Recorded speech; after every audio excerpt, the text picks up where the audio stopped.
আজকে কথা বলবো বয়ান বয়ান নিয়ে। বয়ান ইদানিং আপনারা অনেকের মুখে শুনে থাকেন যে রাজনৈতিক বয়ান। তাহলে এই বয়ানটা কি? এই বয়ান নিয়ে আজকে একটু কথা বলবো।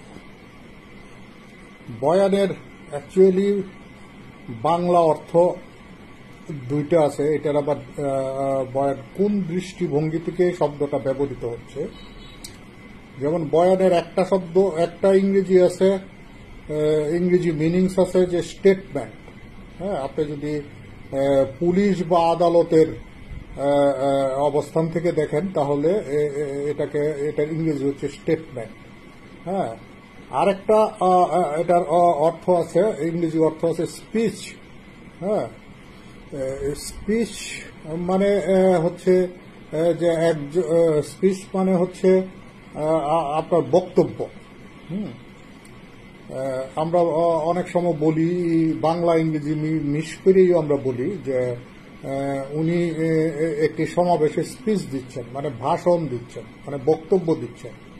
হ্যাঁ, বা মৌলানা সাহেব একটি মজলিসে স্পিচ দিচ্ছেন বা মজলিসে বয়ান দিচ্ছেন।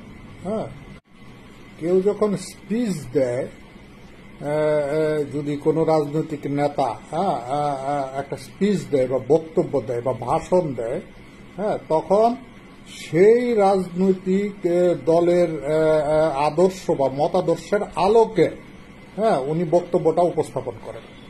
তো যেহেতু এখানে একটি মতাদর্শিক আলোকে একটি বক্তব্য আসে, তাহলে এই বক্তব্যের একটা দৃষ্টিভঙ্গি আছে। হ্যাঁ, সেই বক্তব্যটা একটা ন্যারেশন আছে। হ্যাঁ, বয়ানের সাথে আরেকটা শব্দ জড়িত আছে ইংরেজিতে, সেটা হচ্ছে কনসেন্ট। হ্যাঁ, কনসেন্টের বাংলা অর্থ করলে বোঝায় সম্মতি। কিসের সম্মতি? এটা রাজনৈতিক সম্মতি হইতে পারে, এটা সামাজিক সম্মতি হইতে পারে, এটা পারিবারিক সম্মতি হইতে পারে, হ্যাঁ, ব্যক্তিগত সম্মতি হইতে পারে। তা আমরা এই সম্মতিগুলির ভিতর থেকে আমরা যে রাজনৈতিক সম্মতি এবং কিছুটা সামাজিক সম্মতি, এই বিষয়টাকে গুরুত্ব দিয়ে আমরা আলোচনাটা করব। মনে করেন যুদ্ধ শুরুর আগে একটি কনসেন্ট লাগে।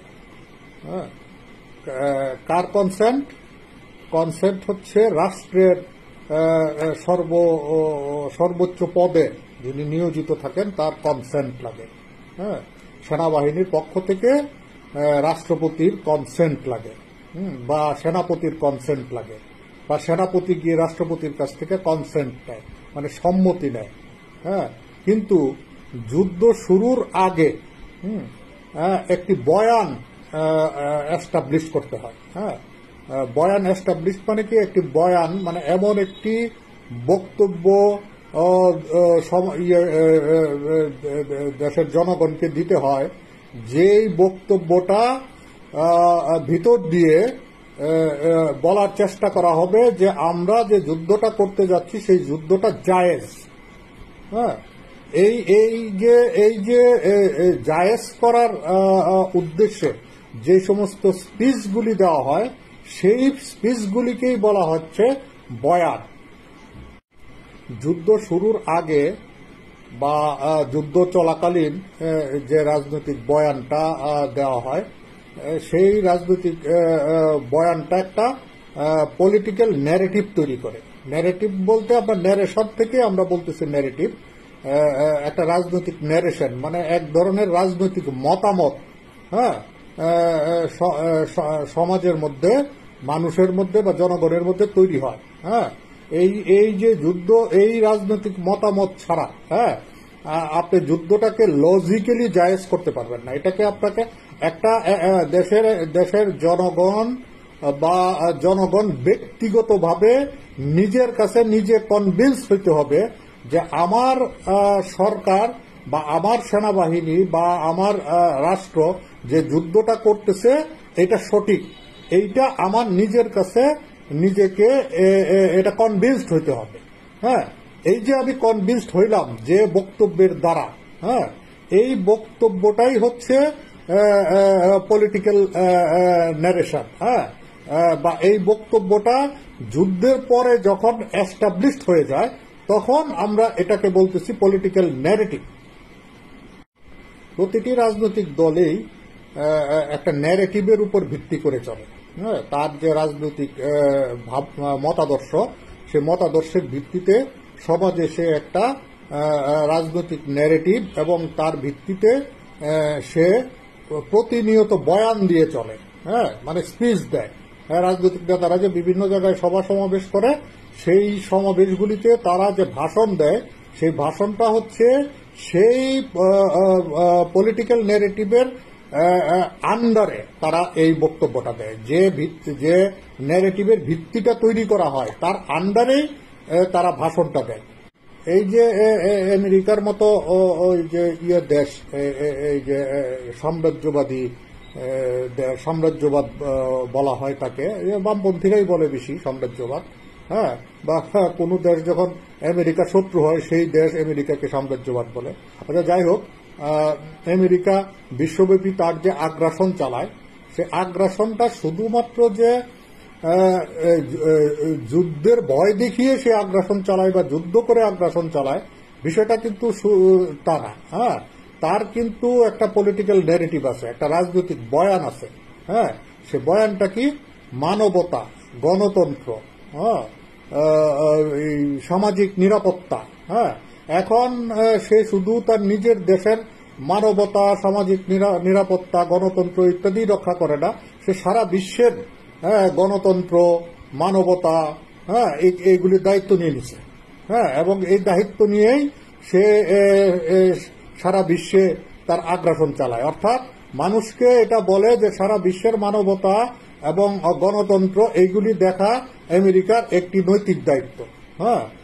এই যে তার যে পলিটিক্যাল ন্যারেটিভ, এই ন্যারেটিভটা হচ্ছে তার আগ্রাসনের মূল ভিত্তি। এই যে পলিটিক্যাল ন্যারেটিভের ভিত্তিতে যে বয়ানটা দেওয়া হয়, হ্যাঁ, সেই বয়ানের ভিতর দিয়ে সমাজে কিন্তু একটা সংস্কৃতিও তৈরি হয়। যেমন ধরেন, ভারতের হিন্দুত্ববাদী রাজনীতির একটা ন্যারেটিভ আছে, হ্যাঁ, সেই ন্যারেটিভের ভিত্তিতে যে সমস্ত বয়ানগুলি দেওয়া হয়, সেই সমস্ত বয়ানে কিন্তু বয়ানের ভিতরে কিন্তু ওই যে মুসলমান বিরোধী বক্তব্য আছে, হ্যাঁ,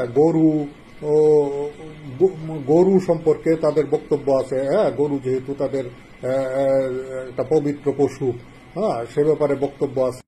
এই বক্তব্যগুলি ভিত্তিতে, হ্যাঁ, জীবনযাপন করতে গেলে জীবনযাপনের যে প্রক্রিয়াটা, এই প্রক্রিয়াটার ভিতর দিয়ে একটা সংস্কৃতি তৈরি হয় সমাজের ভিতরে, হ্যাঁ, এটাই হচ্ছে রাজনৈতিক সংস্কৃতি, হ্যাঁ।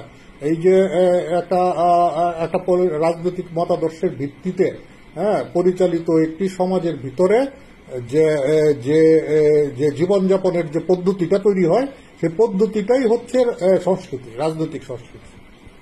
যদি বলি, হিটলার যখন যুদ্ধটা শুরু করে, হ্যাঁ, হিটলার কিন্তু যুদ্ধটা শুরু করার আগে, হ্যাঁ, একটা রাজনৈতিক বয়ান এস্টাবলিশ করে, হ্যাঁ, অর্থাৎ পলিটিক্যাল ন্যারেটিভ তৈরি করে প্রথমে, হ্যাঁ, যে সে যে যুদ্ধটা করতে যাচ্ছে, হ্যাঁ, বিভিন্ন দেশের উপর যে সে আক্রমণটা করবে, হ্যাঁ, এইটার একটা এটা তার জন্য জায়েজ, এবং তার জনগণকে সে এটা বলছে যে এটা এই কারণে তার জন্য জায়েজ, হ্যাঁ, তার জনগণও কনভিন্সড হয়েছে, এবং হিটলারকে এই বিশ্বযুদ্ধ বা অন্য দেশ আক্রমণ করে সেই দেশকে দখল করার সম্মতি জনগণ তাকে দিছে, হ্যাঁ, এই জন্যই সে যুদ্ধটা শুরু করতে পারছে। অর্থাৎ যুদ্ধ শুরুর অনেক আগে থেকেই কিন্তু একটা পলিটিক্যাল ন্যারেটিভ এবং সেই ন্যারেটিভের ভিত্তিতে একটি রাজনৈতিক বয়ান ক্রমাগত সে কিন্তু সমাজকে দিয়ে আসতেছিল, হ্যাঁ, তার রাষ্ট্রের জনগণকে দিয়ে আসতেছিল। এবং এই যে বক্তব্যটা, যে এই যে বক্তব্য দেওয়াটা, হ্যাঁ, এটাই হচ্ছে এই যে পক্ষে, যে যুদ্ধ করার পক্ষের যে রাজনৈতিক বক্তব্য দেওয়া, হ্যাঁ, এটাই হচ্ছে বয়ান। আমেরিকা কিন্তু লিবিয়া, ইরাক, হ্যাঁ, আফগানিস্তানের আক্রমণটা একটু ভিন্ন, কিন্তু লিবিয়া এবং ইরাক আক্রমণের আগে কিন্তু সে একটা রাজনৈতিক একটা পলিটিক্যাল ন্যারেটিভ তৈরি করতো। সেই ন্যারেটিভটা কি, যে এই সমস্ত দেশগুলিতে রাসায়নিক বোমা আছে, রাসায়নিক বোমাটা খুব ডেঞ্জারাস। রাসায়নিক বোমা যদি থাইকা থাকে, হ্যাঁ, তাহলে তো ও যদি কখনো সেই রাসায়নিক বোমা ব্যবহার করে ইরাক বা লিবিয়া, হ্যাঁ, তাহলে তো আপনার এটা মানব সভ্যতার জন্য হুমকি। মানব সভ্যতা হুমকি হইলে এটার জন্য সারা পৃথিবীর মানুষ ভীত সন্ত্রস্ত হয়ে গেল। তখন এই মানুষ যে ভীত সন্ত্রস্ত হইল, এই ভীত সন্ত্রস্ত হইয়া আমেরিকার এই আক্রমণটাকে জায়েজ করে দিল। তাহলে আমেরিকা আক্রমণটার আগে যে রাজনৈতিক বয়ানটা দিছে, হ্যাঁ, যে পলিটিক্যাল নেগেটিভের ভিত্তিতে রাজনৈতিক বয়ানটা দিছে, হ্যাঁ, এই বয়ানটাই হচ্ছে ইরাক এবং লিবিয়া আক্রমণের ভিত্তি। হ্যাঁ, ফলে রাজনৈতিক বয়ানের একটি বিশেষ গুরুত্ব আছে। হ্যাঁ, রাজনৈতিক বয়ান ছাড়া, হ্যাঁ, একটা রাজনৈতিক দল, একটা দেশ, হ্যাঁ, একটা জাতি, হ্যাঁ, কিংবা যে জাতিগত সংস্কৃতি, হ্যাঁ, সেইগুলিরও ভিত্তি কিন্তু পলিটিক্যাল ন্যারেটিভ, এবং পলিটিক্যাল ন্যারেটিভের ভিত্তিতে যে বয়ান, হ্যাঁ, সেই বয়ানের উপর ভিত্তি করে জাতিগত সংস্কৃতি তৈরি হয়। হ্যাঁ, সেই আলোচনাটা আমি আসতেছি। এখন মনে করেন যে ভারত তার নিজের ইউনিফিকেশনের জন্য বা সমস্ত যে ভারতের যে 36টা রাজ্য আছে, এই সবগুলি রাজ্যকে একত্রে ধরে রাখার জন্য, হ্যাঁ, তার কিন্তু একটা পলিটিক্যাল ন্যারেটিভ আছে।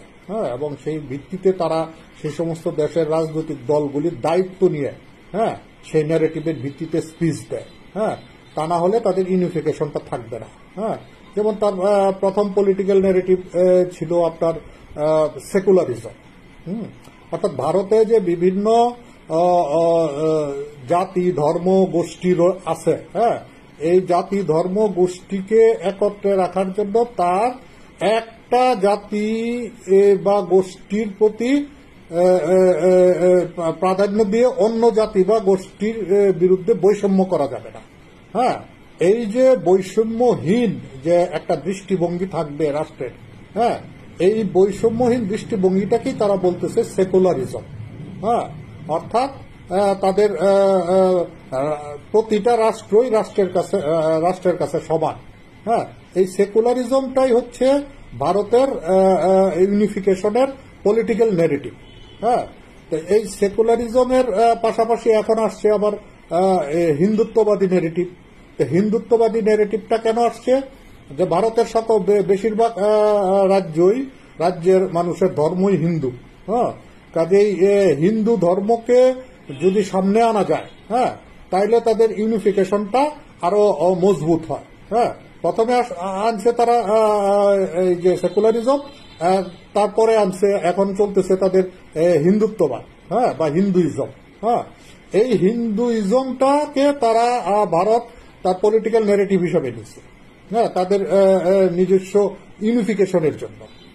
এই যে পলিটিক্যাল ন্যারেটিভের ভিত্তিতেই তারা বয়ান দেয়, এবং মাঝে মাঝে মুসলমানদের বিরুদ্ধে যে তারা যে আগ্রাসী মনোভাব দেখায়, হ্যাঁ, এইটা হচ্ছে তাদের এই পলিটিক্যাল ন্যারেটিভটাকে জায়েজ করার জন্য। হ্যাঁ, এই যে পলিটিক্যাল ন্যারেটিভ, এই পলিটিক্যাল ন্যারেটিভের ভিত্তিতেই ভারতে একটি কালচার ডেভেলপ করছে। হ্যাঁ, এই কালচারগুলি ডেভেলপ করার পিছনে অবদান রাখে কারা? মনে করেন যে সিনেমা, নাটক, হ্যাঁ, তারপরে বিভিন্ন কালচারাল গান, কালচারাল অ্যাক্টিভিটি, যেমন গান আছে, হ্যাঁ, তারপরে বিভিন্ন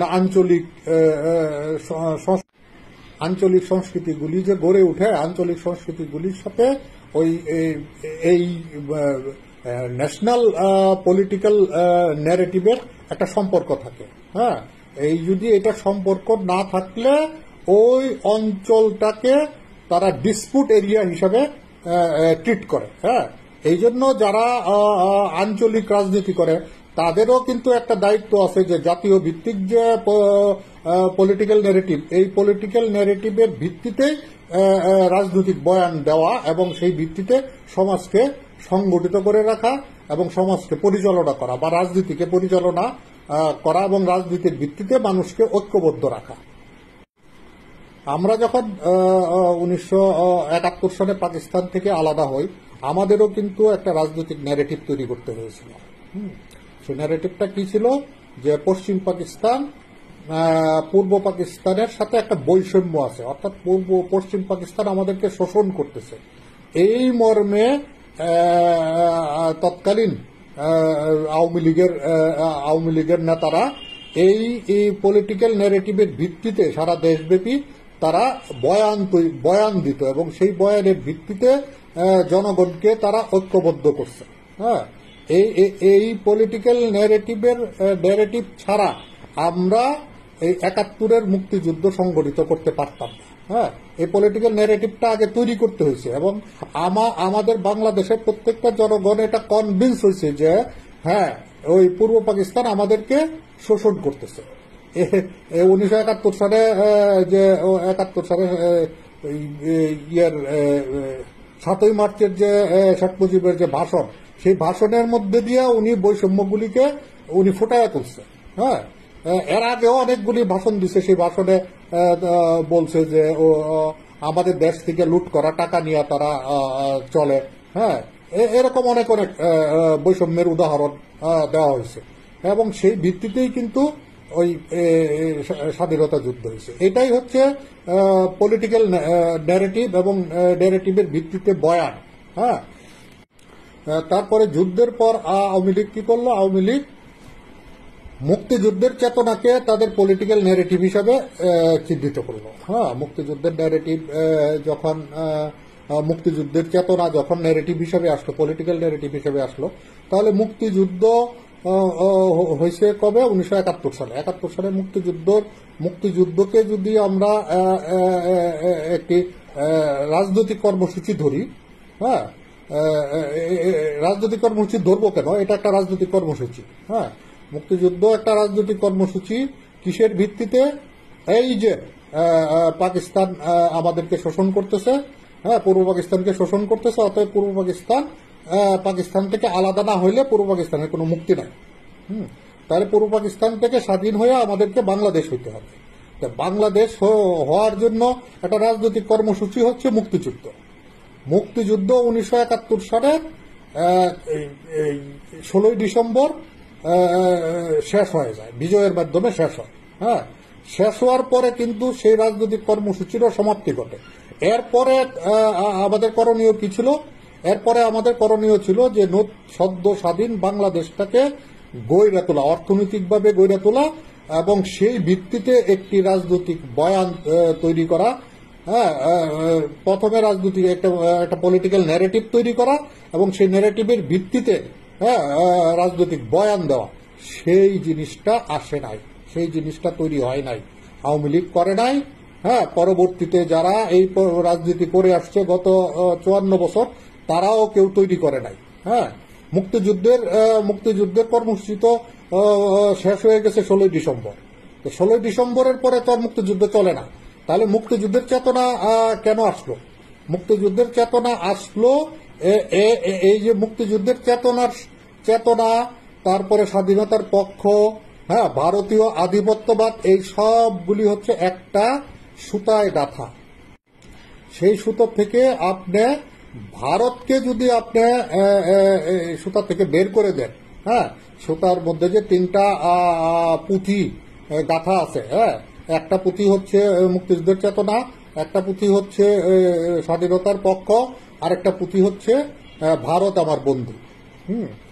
এই যে 3টাকে একসাথে একটা রাজনৈতিক পলিটিক্যাল ন্যারেটিভ তৈরি করা, হ্যাঁ, সেই ন্যারেটিভের ভিতর থেকে আপনি যদি ভারতকে আপনি বের করে দেন, তা ভারতকে বের করে দিলে থাকে শুধু মুক্তিযুদ্ধের চেতনা আর স্বাধীনতার পক্ষ। ঠিক আছে, আমাদের এটা তো কোনো সমস্যা না। মুক্তিযুদ্ধের পক্ষে সবাই ছিল বলেই তো মুক্তিযুদ্ধ হয়েছে। হ্যাঁ, স্বাধীনতার পক্ষ আর মুক্তিযুদ্ধের চেতনা তো একই জিনিস অলমোস্ট। হ্যাঁ, এই যে এইটাকে একটা রাষ্ট্রের আদর্শ রাইখা রাষ্ট্রটাকে বিনির্মাণের জন্য যে পলিটিক্যাল ন্যারেটিভ তৈরি করা, সেই কাজটা করা হয় নাই। হ্যাঁ, সেই কাজটা করলে ভারত এখান থেকে মাইনাস হয়ে যায়। ভারতকে ধরে রাখার জন্যই এই যে মুক্তিযুদ্ধের চেতনা, স্বাধীনতার পক্ষ বিপক্ষ এবং ভারত একটি বন্ধু রাষ্ট্র, এই পলিটিক্যাল ন্যারেটিভের অধীনে বাংলাদেশের রাজনীতি পরিচালিত হয়েছে এবং এর ভিত্তিতেই কিন্তু আপনার গড়ে উঠছে বিএনপি। ফলে বিএনপিও কিন্তু এই পলিটিক্যাল ন্যারেটিভের বাইরে যেতে পারে নাই। পরবর্তীতে যে আওয়ামী লীগ ভাঙ্গে জাসদ হয়েছে, জাসদ ভাঙ্গে বাসদ হয়েছে, সবাই কিন্তু এই পলিটিক্যাল ন্যারেটিভের ভিত্তিতেই গড়ে উঠছে। তারাও কেউ এই পলিটিক্যাল ন্যারেটিভের বাইরে যেতে পারে না। তাহলে মুক্তিযুদ্ধের চেতনা এবং স্বাধীনতার পক্ষ, এই যে রাজনৈতিক ন্যারেটিভ বা পলিটিক্যাল ন্যারেটিভ, এটা কি আমাদের দরকার নাই? দরকার আছে। এইটা হচ্ছে আমাদের আইডিওলজি। এটাকে আমাদের আইডিওলজির জায়গায় রাখতে হবে, আদর্শের জায়গায় রাখতে হবে। আদর্শের জায়গায় রাইখা বাংলাদেশের অর্থনৈতিক সমৃদ্ধি, বাংলাদেশটাকে গইরা তোলার রাজনীতি আমাদেরকে প্রতিষ্ঠিত করতে হবে এবং সেই ভিত্তিতে একটা পলিটিক্যাল ন্যারেটিভ তৈরি করতে হবে। সেই ন্যারেটিভের আলোকে আমাদেরকে বয়ান দিতে হবে।